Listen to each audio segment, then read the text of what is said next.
नमस्कार। पिछले कुछ हफ्तों में ना विमानन जगत में कुछ बहुत ही चिंताजनक घटनाएं हुई हैं। आज हम इन्हीं हालिया विमान दुर्घटनाओं पर जो खबरें आई हैं और जो शुरुआती जांच की जानकारी है, उस पर थोड़ी बात करेंगे। हमारा मकसद सिर्फ ये नहीं कि तथ्यों को दोहरा दें, बल्कि कोशिश ये है कि समझें कि इन घटनाओं के पीछे क्या हो सकता है, जांच किस दिशा में जा रही है और इनका मतलब क्या है। शुरुआत करते हैं उस खबर से जिसने सबको हिलाकर रख दिया। एयर इंडिया की उड़ान AI-711 का हादसा। ये 12 जून की बात है। अहमदाबाद से लंदन जा रही थी एयर इंडिया की Boeing 787 dream liner flight AI-171 और टेक ऑफ के आप सोचिए महज 36 सेकंड बाद ही विमान एक इमारत से जा टकराया। सिर्फ 36 सेकंड। पायलट ने कंट्रोल टावर को बताया भी कि लिफ्ट में दिक्कत है और मेडे कॉल, वो जो इमरजेंसी कॉल होता है, वो भी जारी किया था। ये हादसा बहुत ही भयानक था, बहुत दुखद। विमान में 242 लोग थे और उनमें से सिर्फ एक व्यक्ति बच पाया। 241 लोगों की जान चली गई और जमीन पर भी कुछ लोगों को चोटें आई, जाने गई। जो एकमात्र यात्री बचे हैं, विश्वेश कुमार रमेश, उनका जो अनुभव है वो तो मतलब रोंगटे खड़े कर देता है। उन्होंने बताया कि उन्हें लगा मैं मर जाऊंगा, पर किसी तरह, पता नहीं कैसे, चमत्कारी कहिए, वो विमान के एक दरवाजे से बाहर निकले और पास में ही कोई इमारत थी, उसके नजदीक रेत का ढेर था, उस पर जा गिरे। मतलब अविश्वसनीय बचाव। बिल्कुल बिल्कुल। और अब सारा ध्यान इसी पर है कि भाई आखिर हुआ क्या था। दोनों ब्लैक बॉक्स मतलब फ्लाइट डेटा रिकॉर्डर और कॉकपिट वॉइस रिकॉर्डर वो मिल तो गए हैं, लेकिन दिक्कत ये है कि वो बुरी तरह क्षतिग्रस्त हैं, डैमेज्ड हैं। अच्छा। हाँ, तो भारत में उनका विश्लेषण हो रहा है। अमेरिका, ब्रिटेन और बोइंग और जी जो इंजन बनाते हैं, उनके एक्सपर्ट्स भी मदद कर रहे हैं। पर उनसे जानकारी निकालना वो एक बड़ी चुनौती होगी। शुरुआती जांच में कई चीजें देखी जा रही हैं, जैसे क्या इंजन फेल हुआ था, अच्छा। या फिर वो रैम एयर टरबाइन जिसे RAT कहते हैं, क्या वो खुल गया था। RAT वो क्या होता है? जी, RAT एक छोटा सा टरबाइन होता है। ये तब खुलता है जब विमान के मुख्य इंजन काम करना बंद कर दें या पावर चली जाए। ये इमरजेंसी में थोड़ी बिजली देता है जरूरी सिस्टम्स के लिए।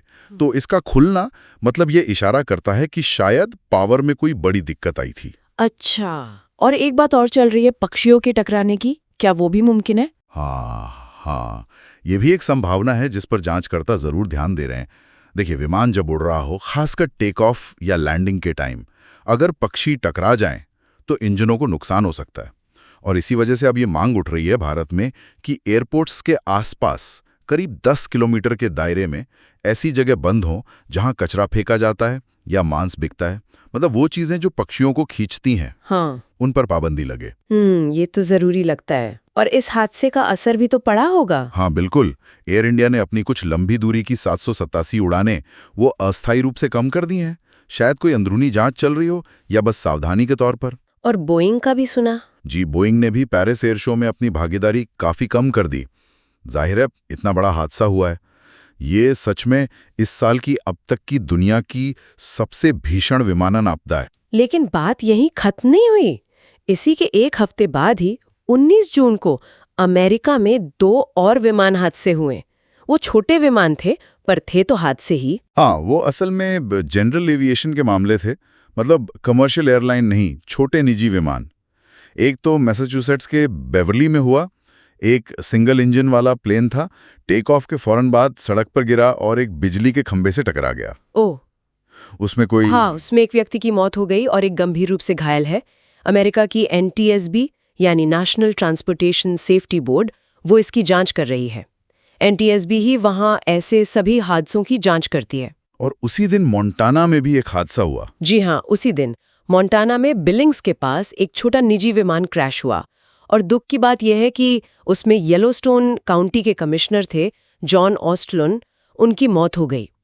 इस वाले हादसे के बारे में अभी ज्यादा जानकारी नहीं आई है कि और कौन था विमान में या क्यों हुआ हादसा। तो मतलब हमारे सामने ये 3 अलग-अलग तरह की दुर्घटनाएं हैं। एक तरफ एयर इंडिया का इतना बड़ा अंतर्राष्ट्रीय हादसा और दूसरी तरफ ये 2 छोटे निजी विमानों के क्रैश। क्या इनमें कोई पैटर्न या कोई कनेक्शन दिखता है, या बस ये दुखद संयोग है? देखिए, फिलहाल कोई सीधा कनेक्शन बताना तो जल्दबाजी होगी। ये तीनों शायद अलग अलग मामले हैं। एयर इंडिया का मामला देखिए, वो एक बड़ा कमर्शियल जेट है। वहाँ जांच का फोकस इंजन पर है, इमरजेंसी सिस्टम्स पर है, बाहरी चीज़ों पर है, जैसे पक्षी। जबकि जो छोटे विमानों के हादसे हैं, मैसाचुसेट्स और मोंटाना वाले, वो अक्सर पायलट की गलती या मौसम या फिर विमान के रख रखाव से जुड़े होते हैं। हालांकि अभी इन दोनों मामलों में भी कुछ पक्का कहना मुश्किल है। हर हादसे की अपनी अपनी वजहें होती हैं। हाँ, ये बात तो सही है। तो आज हमने इन 3 हालिया विमान दुर्घटनाओं पर बात की। एयर इंडिया की वो बड़ी त्रासदी और मैसाचुसेट्स और मोंटाना के छोटे विमान हादसे। जांच अभी चल रही है और उम्मीद करते हैं कि जल्द ही वजहें और साफ होंगी। बिल्कुल, जांचकर्ता तो यकीनन तकनीकी चीज़ों पर ध्यान देंगे ही, जैसे इंजन में क्या खराबी आई, कौन सा सिस्टम फेल हुआ या पक्षी टकराए थे या नहीं।